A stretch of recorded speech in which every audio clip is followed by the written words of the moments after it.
It turns out being old means that when you travel long distances, your body doesn't adjust as fast. That's also one of the things. Is it true? That's what I think. I don't know if it's true. My I can lived believe it. experience tells it to me. I felt okay the last 2 days, but now today I'm dragging pretty bad. Sleep Oh, sleep issues always take a day extra to hit me also. So if you slept fine yesterday but didn't sleep good like the day before, this would be the day it's hitting you. Yeah, I'm that way too.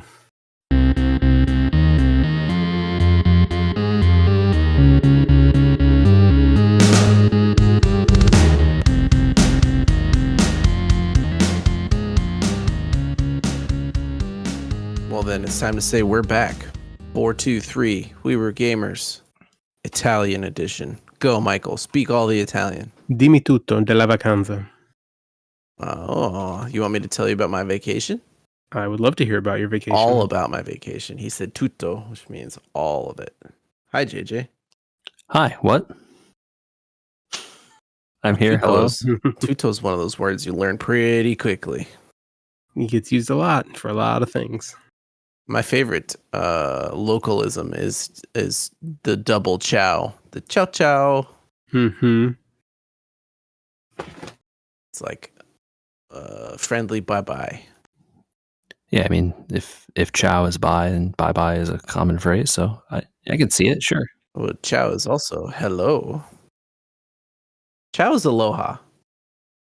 It kind of is at this point. Is that the way we Italy and Hawaii are closer than we think? The world is flat, like if you drilled the hole straight down. I don't know, man. I think the Italians might. Don't get mad at me. There's a lot of good food in Hawaii, but the Italians might have them beat on an everyday basis. I'm not here to adjudicate food. I mean, we're literally often here to adjudicate food. I mean, between those two, I feel like there's no real loser. So no, they specialize in different things. And I even said to a French friend of mine that, like, while the French cooking is very different, Italian desserts, I would definitely prefer French desserts overall. But Demi Tutto, it was great, man. I went to Florence this past week and traveled around the Tuscan countryside as well to see some Florence and some Pisa and some Lucca. And boy, there are a lot of churches in Italy, you guys. Mm-hmm. Turns out. Thousands of years old, some of them. Not thousands, I guess, but 1,000 years old, some of them. Hey, that's still pretty good.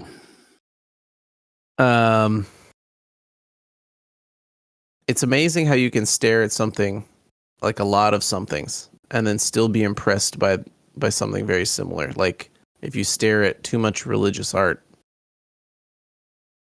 and then you're kind of deglazed to it, or glazed, either one. And then you come across something that's supposed to be impressive, and you're still like, wow, that's really impressive. You know, you stare at 700 different statues from the 1st century all the way through the 18th. And then you're kind of like worn out a little bit mentally on the statue thing. And then you walk in and see, you know, Michelangelo's David, and you say, huh, that sure is impressive still. Yeah, it's still no matter how many you've seen, they still manage to pack a punch. I feel like David in particular is one of those ones where you've seen it in books or pictures of it or whatever, and then you finally see it in person. You're like, oh, this is really big. I think that's the first thing that's not always conveyed in textbooks is just the sheer scale of it, because I think they take pictures from far away to get the whole thing in, and it makes it look smaller than it actually is. Right. It's on a very large pedestal as well, which kind of makes it appear smaller. Right. I think just proves the point that, like, great art is great no matter what condition you're in, right? Like mentally, physically, like the viewer can always recognize something that is just timeless art. Yeah, if it's gonna move you, it's gonna move you. Yeah. Right. I think that's the key, is that like art is supposed to make you feel something, and if it's truly great, it makes you feel something regardless of how you currently feel, right? The same kind of weird feeling occurred to me with food, which was like, oh, you kind of know in advance about all the food. I know the pizza will be great. I know that I should get these dishes. I know I need to try this and that and the other thing. And to still be impressed at almost every single meal, no matter the price point, was kind of a shocker. I mean, even plates of just like, this is tomato and peachy, or peachy? Yeah, peachy. Peachy? Peachy? Peachy? Yeah. Fish? What are we talking about? There's a special spaghetti made in Florence. Peachy. I don't remember which one it is. But it's like thicker, more wheat. Like a buckwheat noodle? Not that thick, maybe, but it's just something so simple, and you're like, okay, it's simple. But then you taste it, and you're like, this is amazing. The best thing I ate the entire trip was like stewed rabbit and pappardelle. Pappardelle, right? Pappardelle, Yeah. the big flat noodle. Mm-hmm. Yeah. And it was like, this is so stupidly simple. I mean, simple ingredients treated with a lot of care will frequently top fancy dishes most days. Well, and like the not need for butter and this and that and the other, just amazing. Just amazing. Yeah. It is a good ways around the world though. So I'm a little tired. Yeah. How But much it's nice to get how much gelato did you eat? at least once a day, sometimes twice. That is the correct answer. Yeah. Not as many gelatos as cappuccinos. Fair. You guys, I don't know what we're paying for here in the States, but like it's like a 1.8 euros for amazing cappuccinos over there. I came back here, I bought a coffee, it was $5, and it was like mediocre at best. The Italians take their coffee very seriously, and we here do not. The food pricing is so out of whack. It's like less expensive to eat out there than it is to buy groceries there. I could go into the history of some of why that is if you're interested, but I mean that's why I'm here. You should educate me.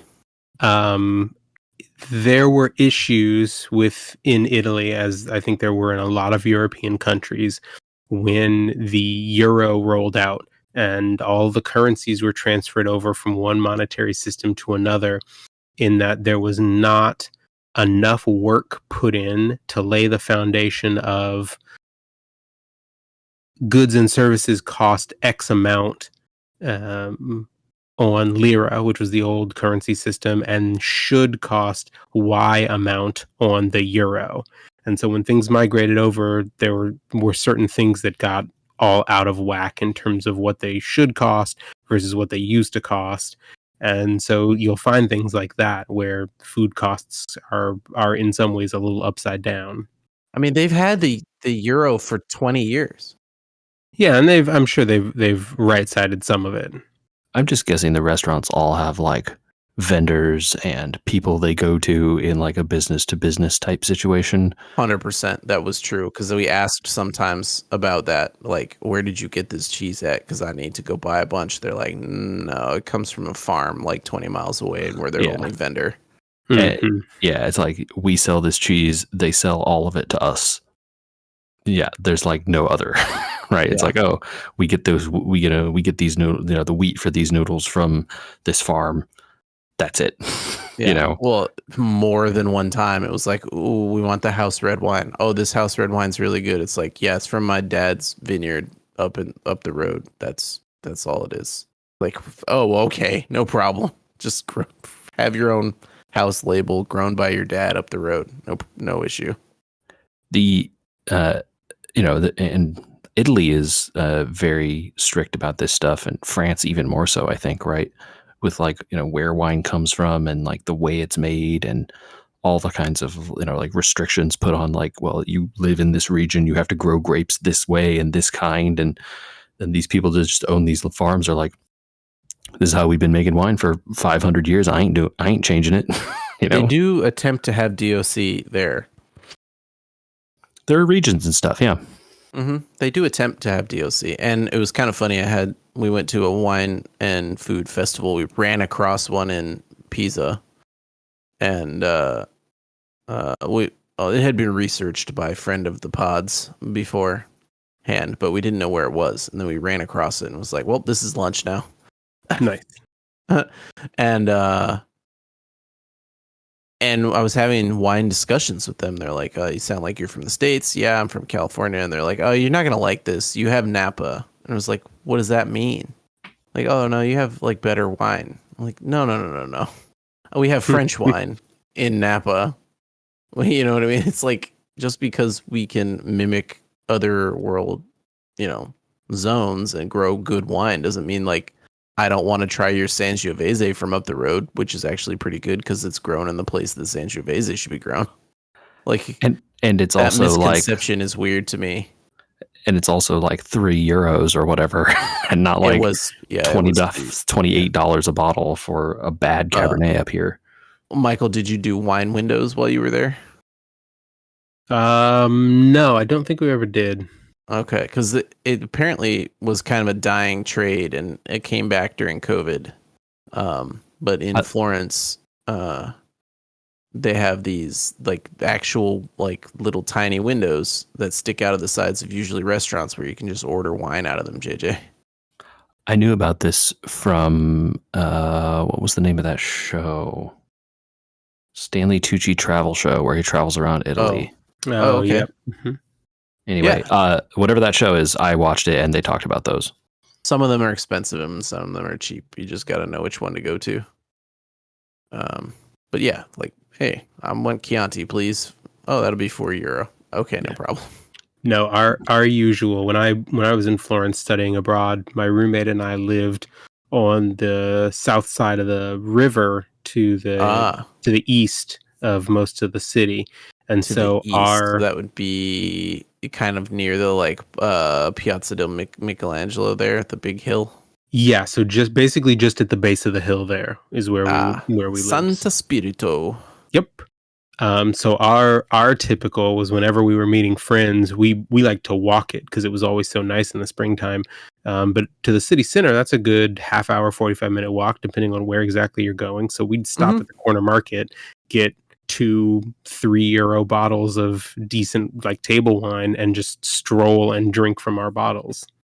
So what's the law there? Because you don't actually see many people strolling around drinking. No, you really don't. I mean, as far as I'm aware, there was not a law against it, at least one that was not one that was really enforced. 100% it wasn't enforced because at certain points we just started walking with our wine window wine and nobody cared. Yeah. But it's such a walking friendly city already. It was awesome. Yeah. I mean, not one side to the other, but the side to the other that you really care about walking is really only 30 minutes max walking. Yeah. I mean, Lucca even more so. I think it's only 2 miles at its widest. Pisa is pretty big. But, pretty great. JJ. Yes, hello. Have you heard of a place called Maranello? Have I? You like yourself the home of Ferrari? Ferrari? Yeah, I do. I mean, who doesn't, right? It's kind of damp there. I'm surprised they built a factory to build cars there. I think when Enzo Ferrari was building his brand, he wasn't like, where isn't damp? He was like, I'm Italian and this is the place I have. Yeah. The Ferrari factory was cool to see from the outside because you're not allowed to go in unless you bought a car. Right. Mm-hmm. But the museums were great. and driving an F1 car is fun. They have those simulators like the ones that you see the bad drivers using. Okay, cool. And I got to be within inches of a GTO, the good one. The 250, the red one. Yep. Like what's it? The blue and red one. Yeah. What's the full name of the 250 GTO something? Anyway, the like The good famous one that everyone recognizes as one of the most beautiful cars of all time. Yes. That one. The thing I was surprised by is they did not have any Le Mans car on display. Yeah, Ferrari's won it. It's been a pretty long time. Yeah, but they didn't have the famous, I guess maybe they don't want to acknowledge the battle with Ford. Although in the Enzo Ferrari Museum, the one about his life, it has the letter where he rejects Ford's offer. Yeah, I mean, it was a shameful moment for Ferrari, right? So I don't know that they would want to highlight it specifically. Yeah, well, I mean, they did win a lot. I would think that they might acknowledge their wins, but yeah, certainly. It's not as popular as F1 these days, though. So yeah, we got to go see the Fiorina track. Cool. Yeah, it was a fun little side trip. I don't know unless it was convenient if I would do it. Especially, I would do it if I was staying in Bologna. But from Florence, it was a bit of a trek. But I didn't think I would be back that way very often, so convinced everybody to let us take a little pilgrimage up there and see where the Ferraris come from, and it was worth it. Very cool. Did you get a chance to check out any F1 while you were over there? Not live, not while it was happening, because I think they were in Mexico. This most recent weekend they were in Mexico. The previous weekend was in the U.S. Right. So two Western Hemisphere races. That would have been at outrageous times for you, yeah. Well, not that outrageous, because Michael, what time do you go out to dinner? Pretty much whatever time you want after the sun goes down. I think the average for tourists is 7:30, and the average for Italians is like 9. That's what we noticed at restaurants. It was like we would hear a lot of English or other languages in restaurants if we were there eating at like 7 or 7:30, and if we ate at like 9, it was mostly Italian. And one of my favorite things about going out to dinner in Italy was the fact that when you sit down in a restaurant at a table, it is your table for the night if you want it to be. Which is surprising because a lot of them have 2 seatings. But yeah, I tried to instill that thought. And when we went out to the 9:00 dinners, that it was like, no, like just chill. Like we don't have to leave. Like we could just stay here all trying night. to flip your table to get the next seating in. It's, just sit and enjoy. Yeah. Very cool. The other fun little thing they do sometimes is just set the bottle down. You're like, oh, we want red wine tonight. It's like, here's the bottle. Okay. How are you going to know how many glasses we take out of this? I'll just sort of eyeball it. Honor system. Makes sense. Yep. They probably are just like, you're just going to drink it all. It's fine. Yeah, most of the time, right? Yeah. Pretty good. Specific questions? I don't know. I'll field as many Italian questions as you want. I don't speak great Italian after that trip, but I do understand some stuff. I'm into the art. So what of the arts did you go see? You talked about seeing David. So there's really famous ones. There's really like, what do you think, Michael? Like there's like 3 major places to see art in Florence, which is the Uffizi Gallery. Yep. Which was the Medici factory / art gallery or whatever the heck it was, where they were like making art there or whatever. They made like furniture and stuff in that building, and then they also converted it to be art. There's the Academy of Florence, which is like used to be a school, but then they converted it into another like sculpture mostly museum. And then the Palazzo Pitti, which is like more of a catch-all museum of like, here's some modern art, here's palace stuff, here's a weird collection of Russian stuff, and that kind of thing with the giant gardens. Man, the Medici family was really rich, I gotta say. Like, yeah, it turns out astronomically rich. Yeah, and they were rich in a time when being rich really meant you were rich. I mean, it was hard to amass that much wealth and then to like not even be super royalty and like, oh, the King of England wants you to marry his daughter. I was like, wait a minute, what? Yeah, they pulled all the strings for a while. Yeah, kind of crazy. Yeah, I mean, I was really impressed by, obviously, we talked about Michelangelo's David. I was really impressed by, gosh, a lot of, I mean. Did you make it to the Da Vinci Museum? We did. It was kind of silly. It was nice to see all those things, but yeah, I mean, I'm glad I did it because we learned a few things about how actually the giant dome was constructed. That's in the middle of the San. What is it? The San Maria. The larger, the one with the Duomo and the bell tower. The dome was built by Brunelleschi, though. It was, but they in that Da Vinci Museum talked about how he learned a lot of the stuff from Brunelleschi. Ah, got you.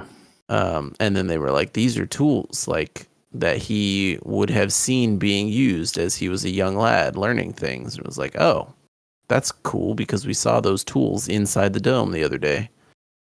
So kind of like seeing those things and understanding what Leonardo da Vinci had seen actually in use. Because that was, you're like thinking about how they built that thing the whole time you see it. And then you go to the Da Vinci Museum and they have a mock-up of what Brunelleschi would have constructed in order to construct the dome. And it was not what I pictured at all. That like working platform thing that they had created was kind of nuts. I can't imagine how many people died making that thing. Holy cow. It has to be so many. I mean, it took like, they said 3 generations of people to make it. Yeah, I mean, these projects took so long. Like, that's the other thing that is hard to imagine, for modern, people didn't live as long back then either, so that's also part of it, right? Yeah. But it's hard to imagine a project that would take 20 years to complete, or, and let alone 50 or 60, which is kind of what they're talking about there. They're talking, yeah. I mean, like almost 100, right? I think. Some of these projects. Architecture was amazing. Just, I know why people have gone there to study architecture. Really, really cool. Bobley Gardens, also, by the way, worth a long stop towards the end of the day, so you can see sunset from there as well. I know that the Plaza Michelangelo is like big on everybody's list for sunset, but Bobley, pretty good.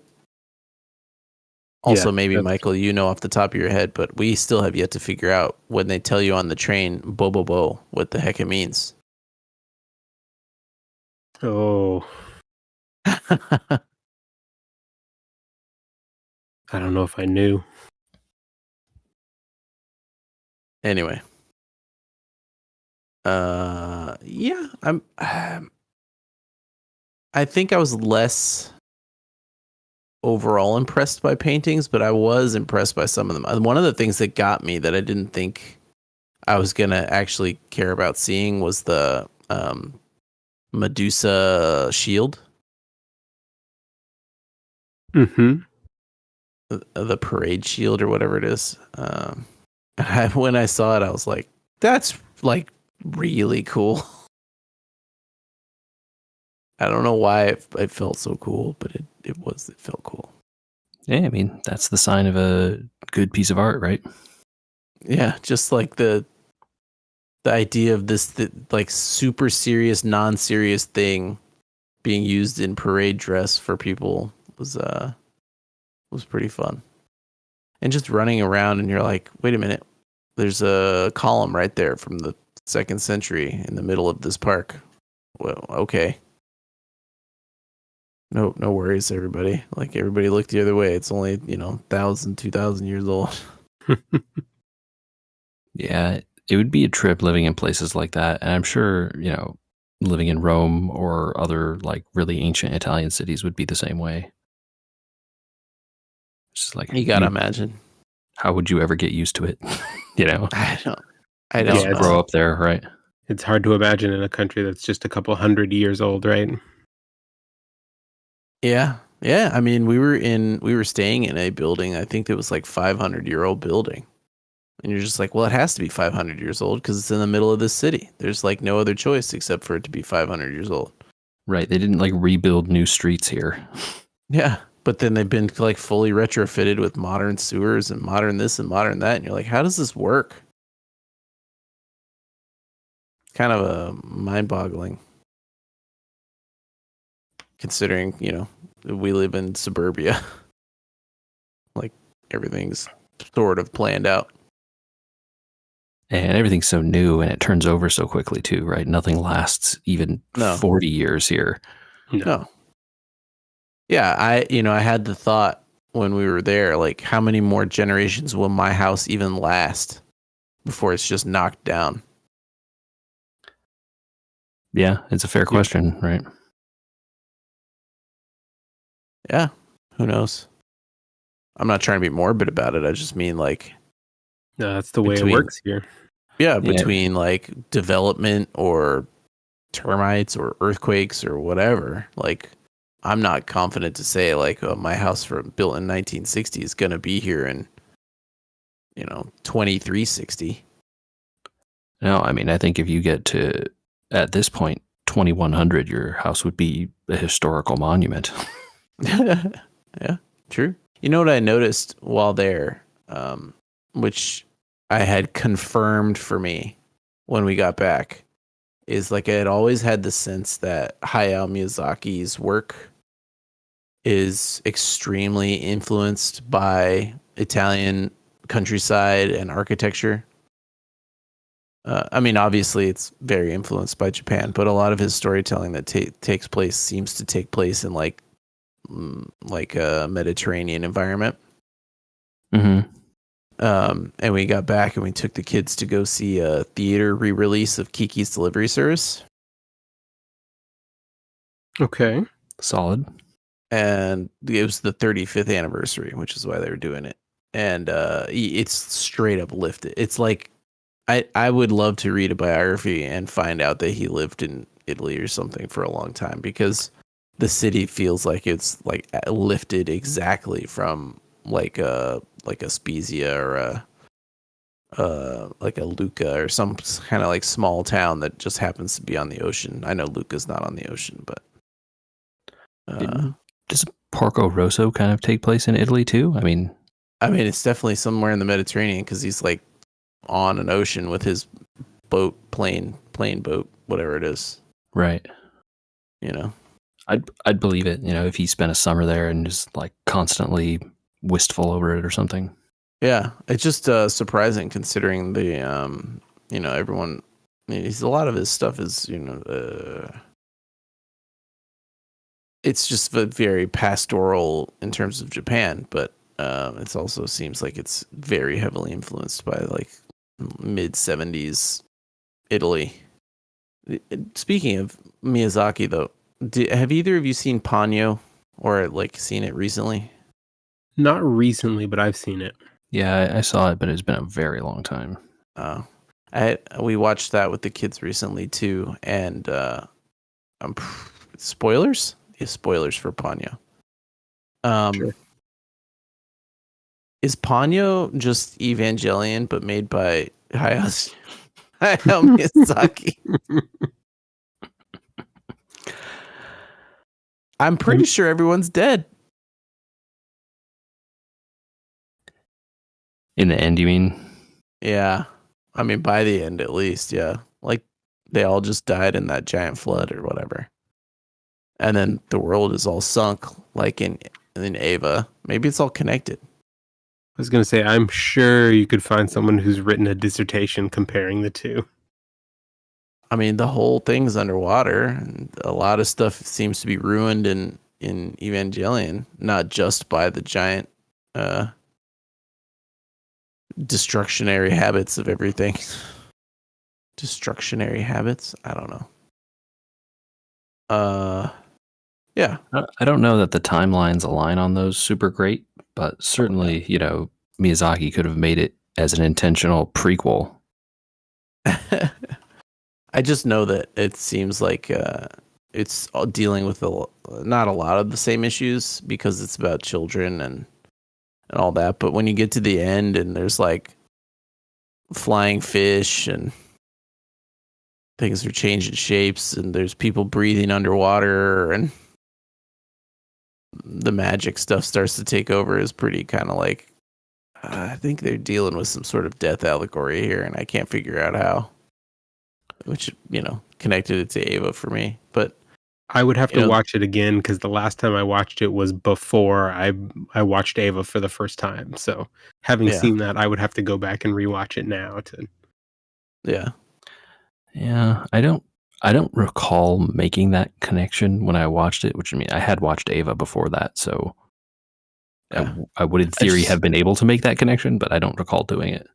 When all the boats showed up at the end, I just, in my head, I heard, welcome. People started clapping. They did. Yeah. I don't want to ruin it. Did either of you see Wild Robot yet? Not yet. No. Okay. I won't talk about it, but there's some interesting theming happening with things underwater there as well.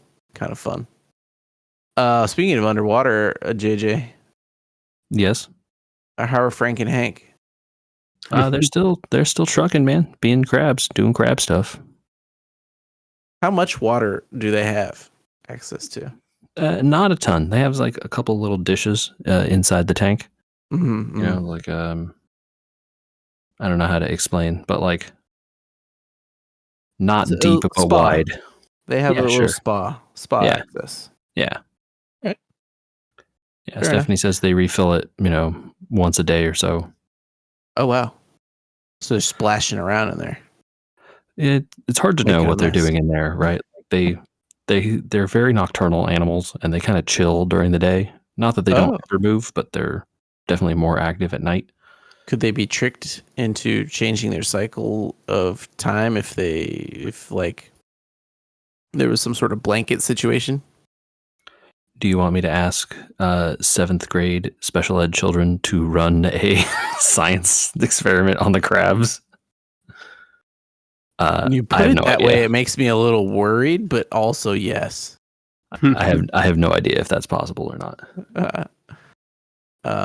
We were talking about Japanese filmmaking, so I want to hear about some other Japanese filmmaking. Because I want to watch this, but I don't know where to watch it in order. Gundam came out with a new show. Netflix is your answer. You can just go on Netflix. I mean, they got it. No, I know. But like, do I watch it now or do I need to watch other shows first? Because it seems like it's either a remake or in the middle of another show. So it's not a remake. Okay. What are we talking about? Gundam what? What's it called? Requiem for Vengeance. Ooh, good name. I mean, that's like a video game name for sure. Totally.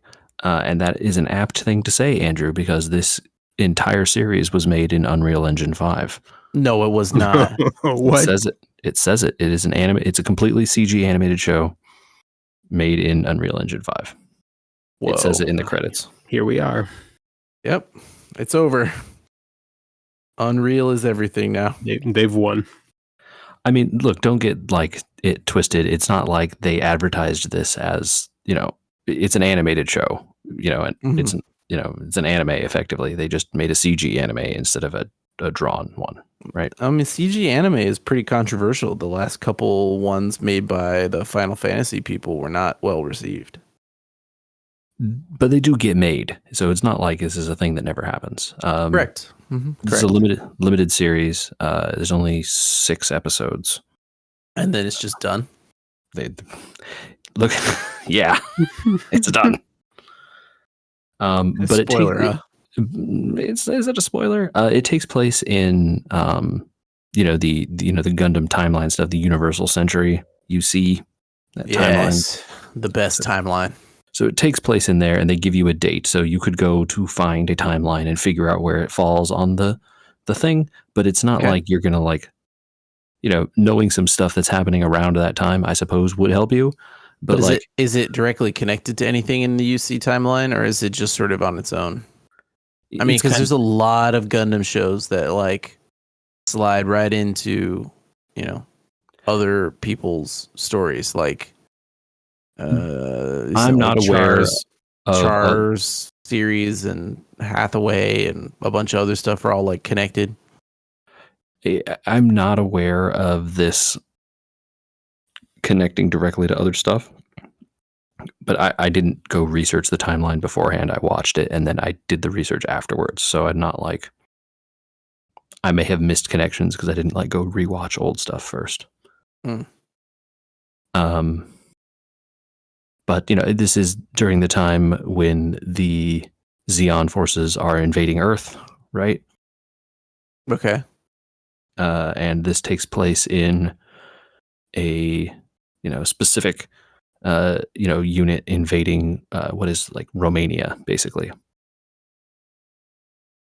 I mean, not whatever future fake Romania, but they use Romanian names and they talk about real places that do exist. So okay, it's a really interesting series. I think the animated look of it, you get you either decide you like it or you don't after the end of the first episode, I think. Because the faces have that look to them, Mm-hmm.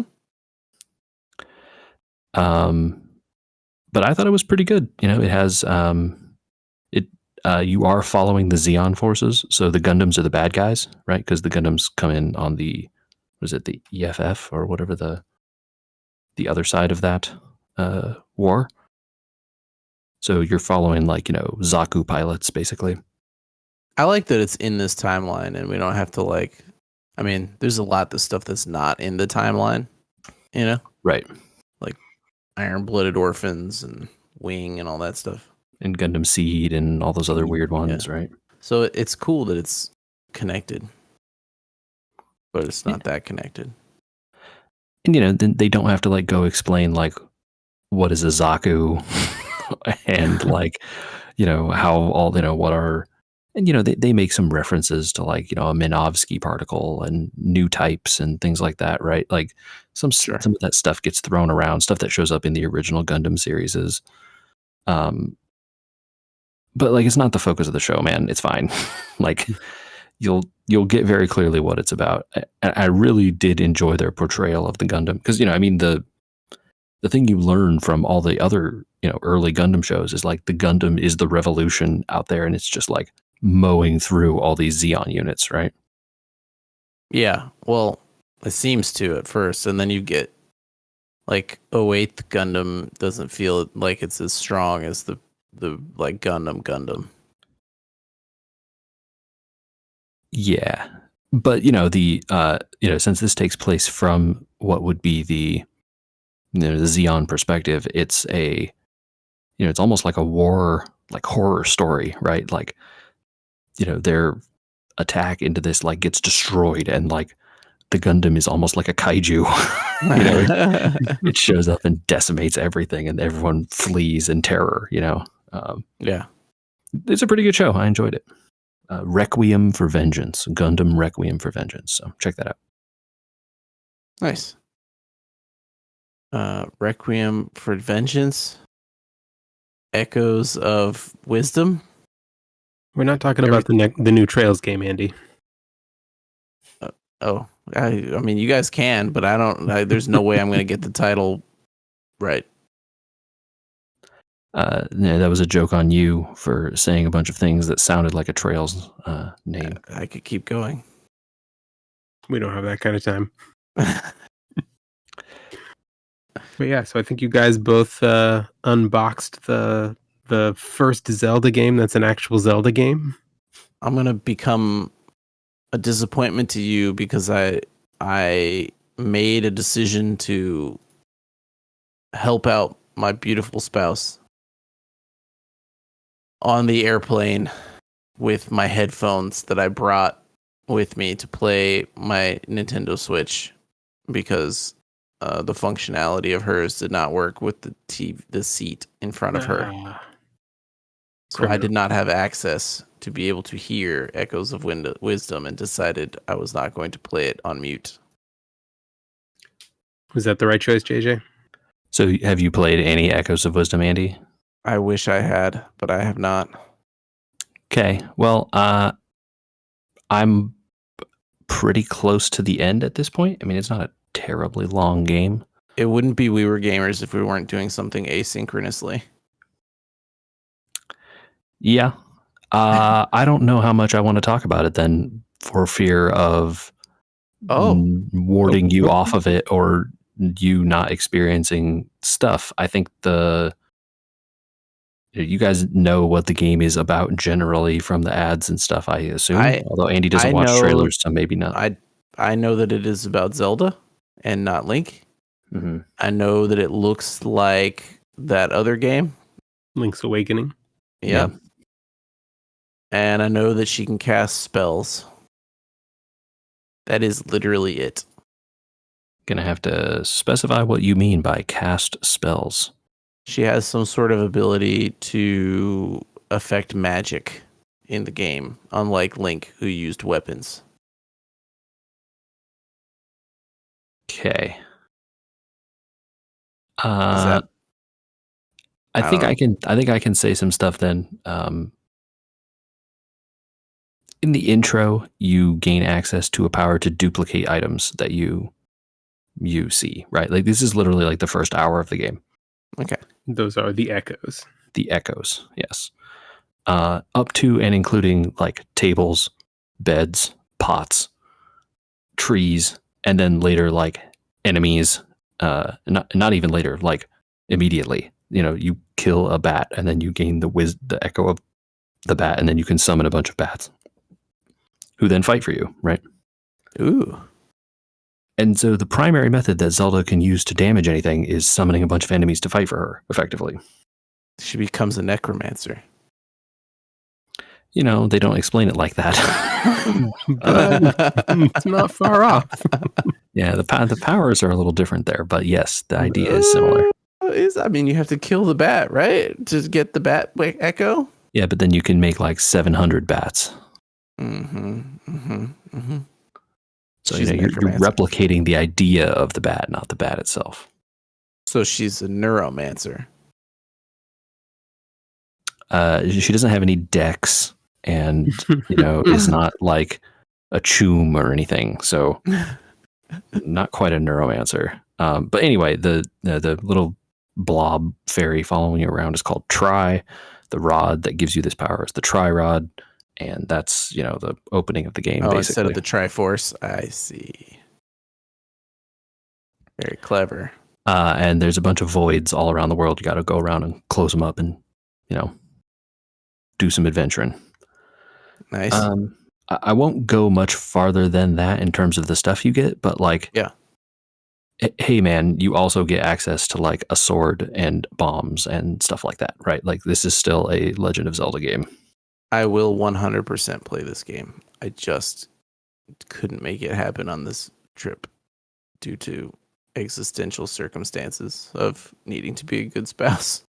I was going to say technical difficulties, which are a We Were Gamers special. Very true. I mean, the technical difficulty was not mine. I could have said, tough cookies, I'm playing my Switch.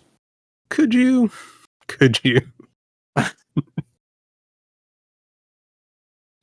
It's fine. I watched 4 seasons of Brooklyn Nine-Nine instead. Not a bad fallback. It was my headphones worked. Which is a great show, by the way. I kind of wish I had watched it on the air, but I think it did not age poorly. I don't know if either of you saw it, but it sounds like Michael did, maybe. No, I've seen lots of clips from it over in the intervening years, and they frequently will make me laugh, but I've never actually watched it. Yeah, I think I only know the memes.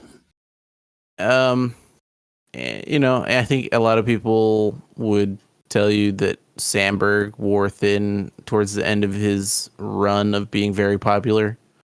But this far removed from it, I find him still charming in his capacity on that show. And what is it? Andre Bauer? Andre Bauer, I think. The other lead in that show. He's on that show, yeah. Brower? Anyway, he's awesome. Anyway, I promise you that Echoes of Wisdom will be discussed in detail next week. Oh, setting a date on it. Well, I'm really curious to hear your opinion. Obviously, at this point, I think I'm at or near the last dungeon. Okay. Did you have to research or use any guide situations, or can I just do it blind? Nah, you can play this. It's not hard. Okay. In fact, one of my complaints would be about how hard it is or is not. I'm writing a check, and I'm going to cash it better than that Dodgers sweep tonight. Yeah, that one didn't go too well, did it? Nope. I mean, at least the Yankees showed up, I guess. Yeah, bullpen games are always kind of. It's hard to call 11-4 a bullpen game. Oh, but it was from the pitching perspective, from right? the pitching perspective, yeah. Yeah, it just feels like when you have a bullpen game, sometimes they're like 1-0. Well, I think that's a question. That's a matter of, was it intentionally a bullpen game or not, right? Sometimes you have a bullpen game that happens as a matter of circumstance, and other times you have a bullpen game because you just want to get back into a certain rotation. I don't know. I mean, if you're facing elimination, you have a bullpen game for a reason. Yeah, because they bring out all the high leverage arms to win, like at all cost, right? It's like all hands on deck at that point. The technicality of they used all these relief pitchers to play the game versus like if you're doing a bullpen game, a lot of the times the pitching quality means that like there shouldn't be very much scoring. So especially in the World Series, you would think it would not be 11-4. But I guess that's not exactly the Dodgers' fault. I think at some point the Dodgers were like, all right, after the grand slam, put the Yankees on top. One go. Dave Roberts was like, all right, I'm going to take the foot off the gas here. If we don't come back in the next couple innings, we'll just like let it ride out and see how it goes. Yeah, I'm pretty sure in years past, Dodgers would have called this the Kershaw game and just moved on. I think Tommy Lasorda cursed them yesterday. Oh, talking about the parade? Did you hear his comment? No. So Dave Roberts is headed into the conference after Game 3, and he's literally in the doorway. The press can see and hear him, and someone taps him on the shoulder and is like, "Hey, Tommy wants to say hi." So he like goes back into the hallway, and every mic in the room can hear him say like, "You haven't won anything until you show up tomorrow." Lasorda said that? Lasorda said that to Dave Roberts, yeah.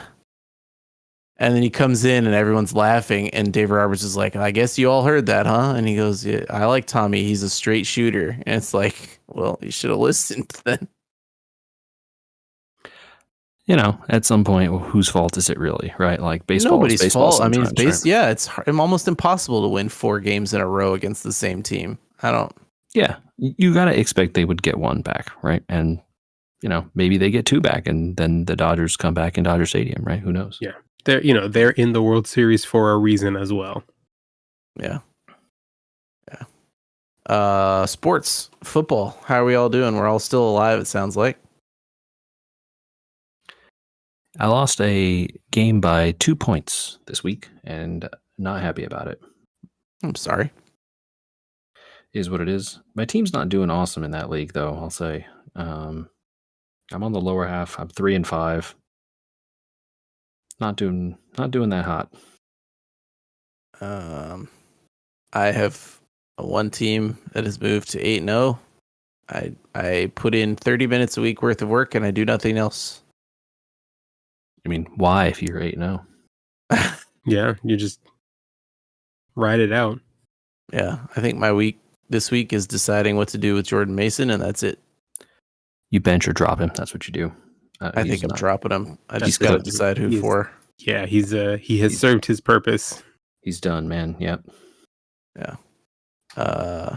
It's really who gets picked up for him at this point, I think. And that's okay. He did his job. He got me through those first couple weeks. So, yeah, there you have it. Solid.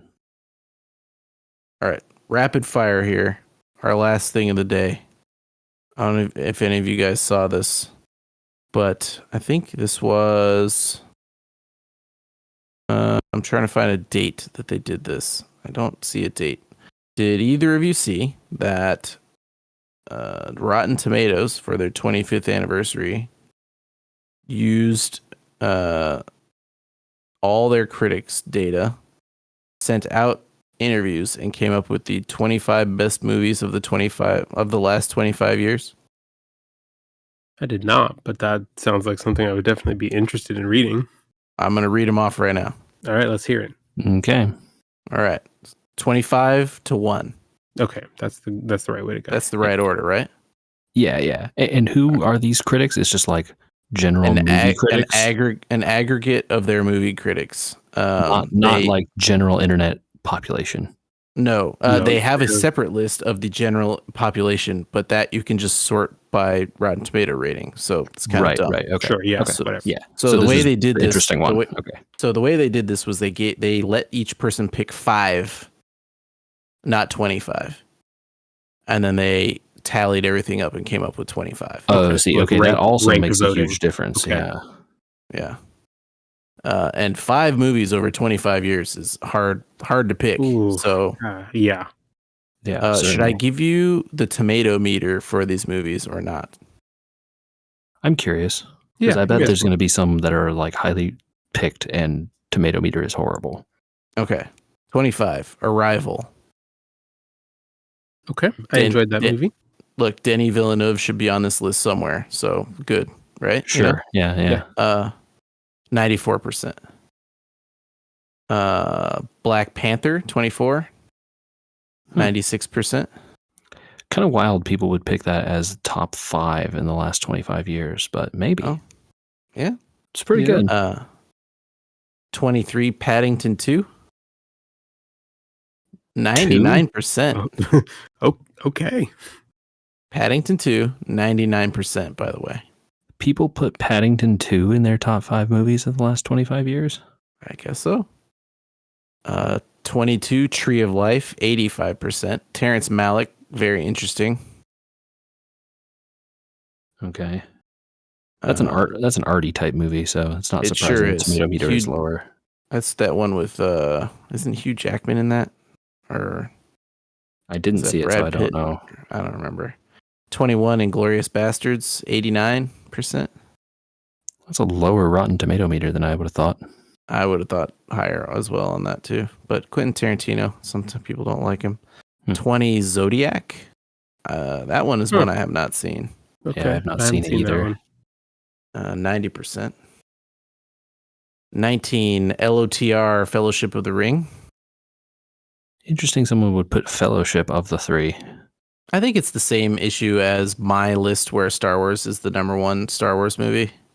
Where it's like, how do you make Star Wars without Star Wars? How do you make Lord of the Rings without impressing everyone with Fellowship of the Ring, right? Yeah, right. True. It's not maybe the best one, but it sure is really the best good. one. It really is, It's foundational. I see how you get there. 18, Inside Llewyn Davis, Coen Brothers, 92%.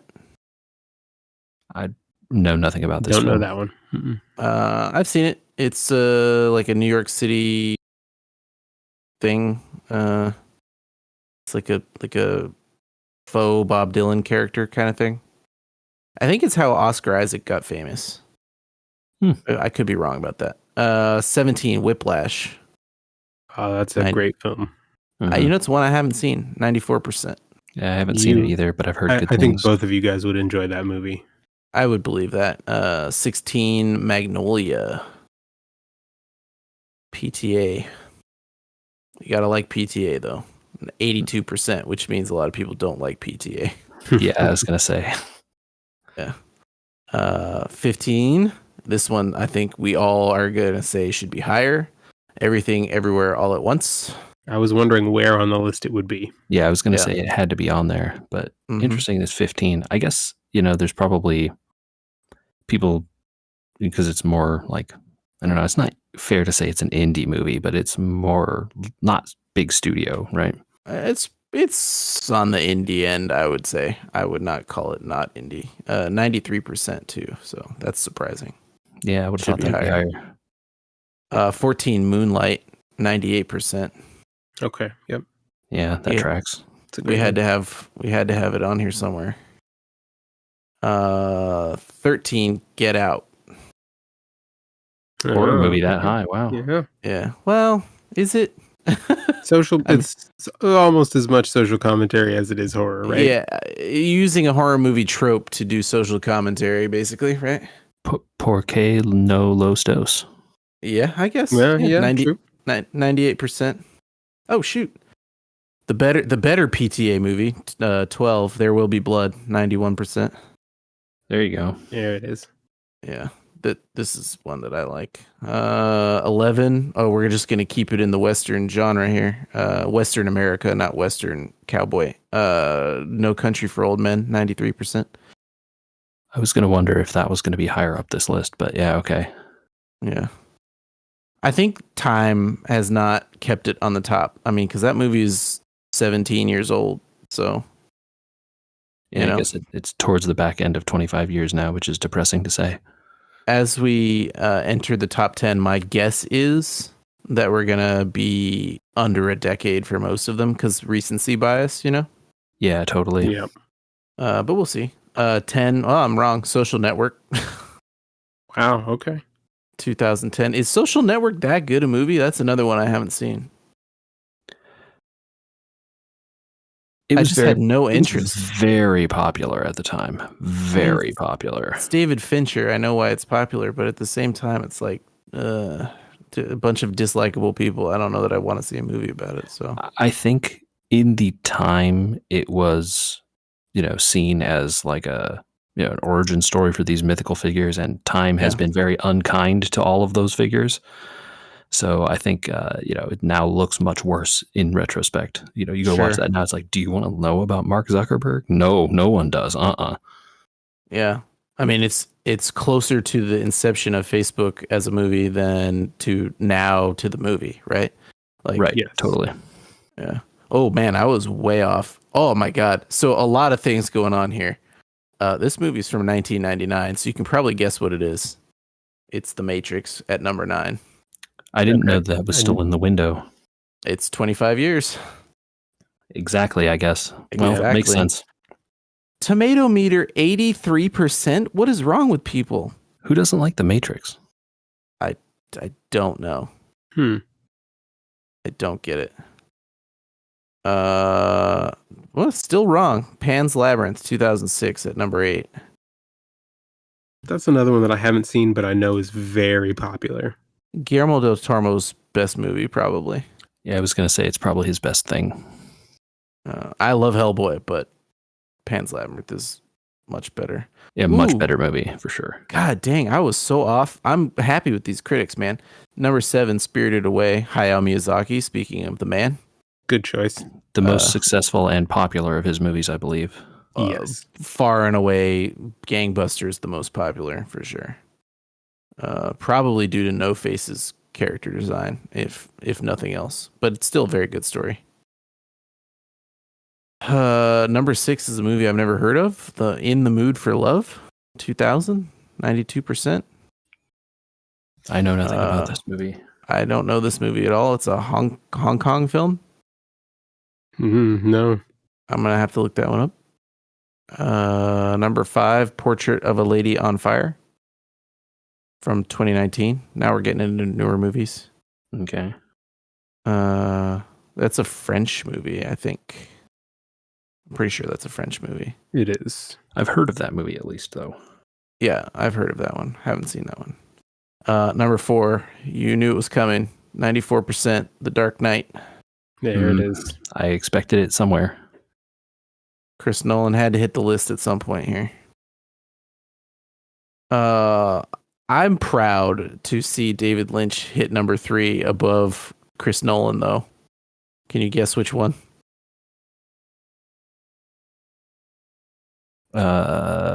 Mulholland Drive? Correct. 84% Rotten Tomatoes, Mulholland Drive. Doesn't deserve that low rating. Very good movie. Another one. Unclear what the tomato meter is doing there. Number 2, 99%, 2019, Parasite. Yep. That one was almost guaranteed to be in the top 5. I thought when we did not hit it in the top 15 that it wasn't going to make the list. Yeah, I am surprised it's this high up, but I mean, this high up expected seems it on really the list. high. I think that might be a little bit of recency playing into it. I think so. I think over time it will stay in the top 25, but this is kind of high. Number 1, holy cow. Wow. I'm afraid to ask. 97%, 2015, George Miller's Mad Max Fury Road. Well, I approve of the result, but I don't expect it. Number 1. Never would have picked.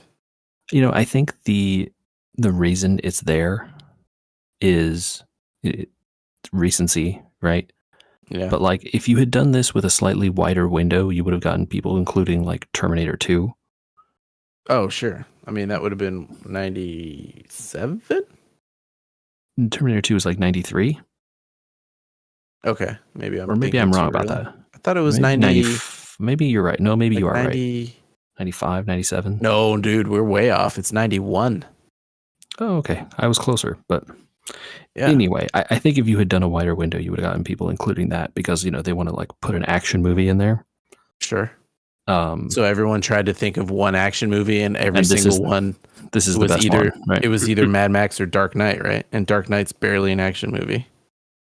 Well, right. Matrix is on here too. Matrix is in there. There's 3. Inglourious Bastards. Maybe that's more of a thriller movie. But if you're including like what's the best action movie, like, are you gonna pick I don't Inglourious Bastards over this? Like, no, and you're not gonna pick Black Panther over that. And I love The Matrix, but it's probably a better movie than The Matrix, even in terms of its just very concise storytelling. Yeah, I mean, I like The Matrix. I think it's great, and I think it has a lot more ideas, certainly, than Mad Max. Yes. But in terms of like a vehicle for watching, Mad Max is certainly a more thrilling ride, right?